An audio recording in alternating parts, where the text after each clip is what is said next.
Hey, what's up everyone? This is AlphaFinx here, and I'm hopping into a ranked match right off the bat here with my Zombies deck. So let's see what happens. Alright, so I'm getting a hand here. It looks like I got a lot of creatures here. I don't actually have any removal, which, is kind of a drawback here, but with the... I have a pretty good start here. I have 2 creatures that are really hard to kill, 3 creatures that are really hard to kill, and I have a dude to power them up right here. So I'm going to keep this hand and I'm going to go with it. Yes, I do have the Bloodghast in my deck here. I know it's a zombie deck, but I do have the Bloodghast because it's a guy that's hard to get rid of, and that's basically what I'm going for with this deck. I want to get guys on the board that you can't get rid of, and they just keep coming back and picking away at that life total. So right here I'm getting the Gravecrawler out, and it's very difficult. Every time they kill him, I have enough zombies in this deck to keep bringing them back right onto the board. And for only 1 mana, that's really easy to do that. So I have, all the Gravecrawlers in my deck right now. I'm still changing up the deck. It's a matter of time and play testing and see what we're doing. Now I'm playing the humans here, it looks like. So right here he's got, one of the best human soldiers they could get out on the first turn right there. So every time he plays another soldier card, that guy's going to get pumped up +1/+1. So that's a problem right there. I'm going to have to deal with that. And right now I do not have any removal. So I'm attacking with this guy right here, and I'm basically testing out to see if this guy's a noob or not. Because a noob will block and be like, oh, my guy dies, and then he doesn't know I can just bring my guy back, and yeah, that would just be dumb. So we know he's not a complete noob here. We'll see going forward, how good this player is. I'm going to play my guy that's, a 2/2 right now, in case he gets, another human out, and he pumps the guy up. Let's see if he does have one. Alright, so that's gonna increase the size of his other character. Unfortunately, this is another one that can put +1/+1 counters on his guy, so that's a bit of an issue there. Let me zoom in on this right here.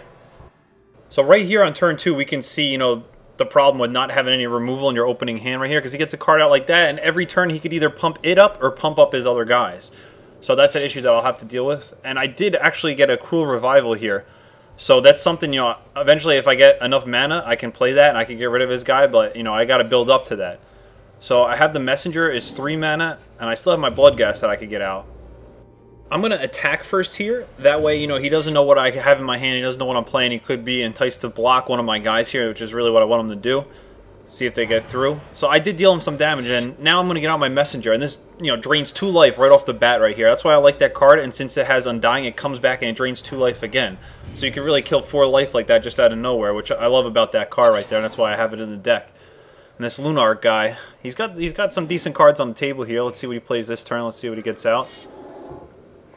Alright, so he's playing another one of those guys. Alright, so he's got some guys that are getting pumped up here. So I do have to do something quickly. And now he's got to Honor the Pure, pumping up all his guys at once, +1/+1. So I'm falling a little bit behind here. I do have my War Chief, which can pump up my guys, but I got to get into play. I need another mana to do that. This is a very interesting matchup here because we're both doing the same thing. We're getting little dudes out on the board, and we're pumping them up to go in for the kill. Let's see what we draw. Oh, I didn't get mana, but oh wait. Zombie Apocalypse. What a card. What a card. What a card to get against the human deck right here. Here's the only deck, where it dominates is when I play it against the humans, right? Brings all your zombies out of the graveyard, and it kills all humans on the board. So I just got to get up enough mana. I need to survive till I can get to that, and then, I can just drop that on the board, clear out his guys, and bring all my guys back. So right here, I'm going to attack, because I don't really care if I lose them. If I lose him, so what? I'm going to bring him back with a Zombie Apocalypse. It's not like he has a counter spell or anything like that to use on it. So he is blocking here, and he's blocking the Undying guy. So he's going to come back, and he's going to lose another 2 life because of that. Bring him back. And he loses the 2 life again. And he did kill my other guy, but, it's not a major concern. It's only a 2/2 creature. Yeah, that card has definitely earned its spot in this deck. And let me get out the Bloodghast here, because I kind of forgot about him. A lot of people have that Marauder card in here, Fleshbag Marauder, where, it makes your opponent sacrifice a creature and yourself as well. I don't know. I had to use well against me. I'm still trying to decide if I want to leave it in the deck. I don't have it in there right now. I just want to play the Zombie Apocalypse because it'd be cool, and I never got to play it yet. That's what I want to do here. So during his turn, you got to think about what you want to do next. I want to get out my War Chief right here. 4 mana, I get it on the board. It gives all my zombies +2/+1 and makes them, cheaper to cast. 1 less to cast. What's he playing here? Alright, so he's got a Mentor of the Meek. So that's going to give him a card advantage, which is a problem because he's going to start outdrawing me on little creatures to attack here. So that could be a problem. He's got to keep 1 mana open, but he's got enough now where he can play the smaller creatures and still get those little guys out, Play the War Chief. And I also have the Cruel Revival that I could use on one of his guys if I need to. So once he gets too many guys on the board, I can kill one of the, you know, something that's pumping them up, or something like that. I could bring a guy back to the graveyard. I want to have everybody in the graveyard for when I do the zombie apocalypse, because then it would just be that much more awesome. Let me...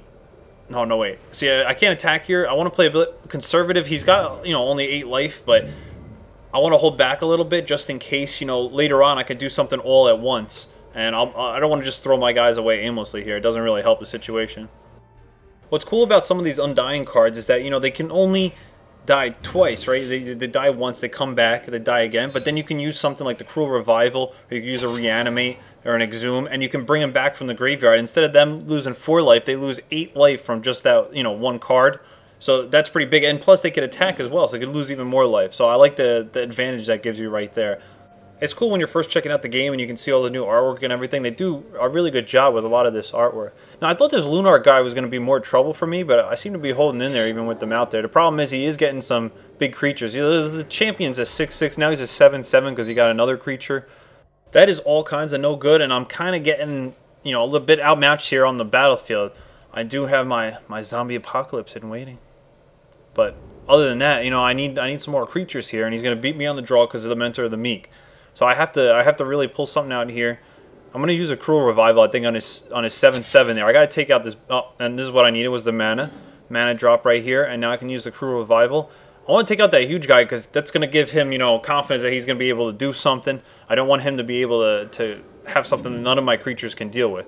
And I'll also pull out my corpse out of the graveyard. So then when I use, you know, like a zombie apocalypse, I'll bring everything back at once. You know, I want to have them all die on the board somehow, like a block or something, then bring them all back. I could do that. So only got 3 creatures now. You know, I can't play my corpse, but hopefully I can play him soon, next turn maybe. Let's just, you know, he's at such low life. I'm just going to go and attack with everything and see what happens. And I just want to play the Apocalypse. Let's see what we got here. And he just, you know, he's letting damage go through here. Is he going to... Alright, he's adding counters. He's adding counters. Now he's going to block and, you know, take out my dudes here. But he's only going to block 2 of them, so I'm still going to get in there for some damage. Let's see which one he gets here. And he goes for the guy with the Undying, which, you know, he already has the counter on it. So I'm going to lose him now. He's going to stay in the graveyard. Doesn't block the Bloodghast, because the Bloodghast, you know, if I draw a land card, it has landfall, and he's under 10 life, so it would have haste, so it wouldn't really benefit him to block that card. He's only got 2 guys on the board now, and I only have 2 guys on the board, but I got another one in my hand, and I have my Apocalypse. I don't really know, you know, what is he holding on to right now that he can play.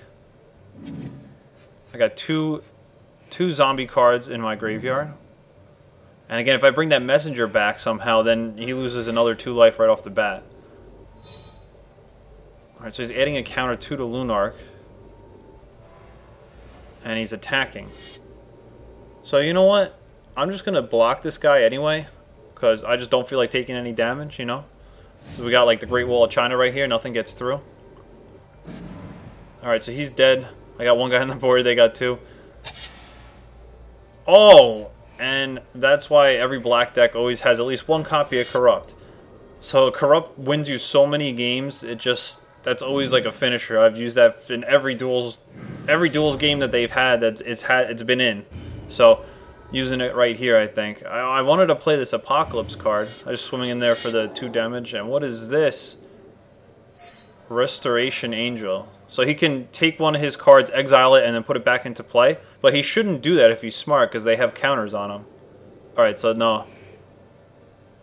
He didn't do that, and it's a 4/5 creature with flash. So now he gets to kill my little vampire here in the zombie deck. Bye-bye, vampire. It is interesting that he's got an angel in his deck. I mean, that usually means that he's running a lot of angels. And I know when I'm playing the humans, I'm just running the small creatures. I don't have any of the angels in there. But now that he does have that, it means he could have more, and I have to be worried about, you know, those bigger creatures, which I don't really have a solution for. Of course, if I get 1 more mana, I can play my Corrupt, and since he's so low on life right there, I can just end the game just with that. I won't even be able to play my Apocalypse card. I've been waiting the whole game to play.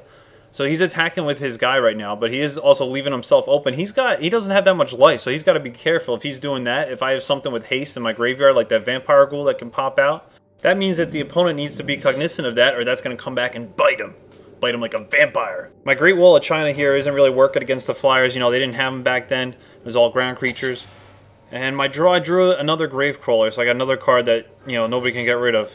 I'll just plop him on the board right there. If I just drew mana right there, I could have just ended the game. He's getting some, you know, he's getting some card advantage on the battlefield right here. My guys are just too small to really do anything.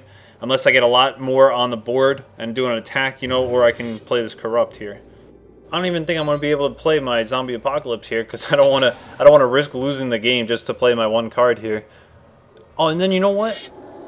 All right, so he's playing another Angel.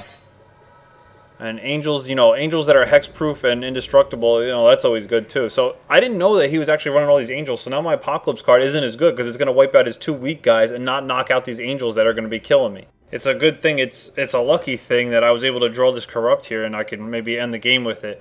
Now he's attacking again with his flyers, and I don't have any solution for that. I don't think I have any flyers in this deck at all. So he's just going to swing in there and I can't really do anything against it. Let me know if you guys would have been playing this game a little bit differently, or if you have any tips for me or anything. If you think I should have done something differently, I'd like to hear it, actually. You know, sometimes, you know, you want to play a card like the Zombie Apocalypse just because it's fun. And, you know, it might, you know, if I didn't draw that Corrupt, I would have been in trouble. Luckily, right here, I drew my mana. And you know what? That's all I need to get the Bloodghast on the board. Don't even need that. I could play the Zombie Apocalypse, but you know what? We can't let him get away here. We're just going to use the Corrupt right now, and we're going to end this right here. And let me just do my my victory dance. Enough of that. We got the W, and we're on to the next one. So I hope you guys enjoyed watching the gameplay. If you want to see some other films of mine, you can just click on the link right there on your screen. This is for the Chant of the Moldiah deck. Big green, big creatures, big beat down. You. The slap was just for emphasis, guys, but I hope you enjoyed watching the video. This is AlphaFinx, and you know what? I'm out.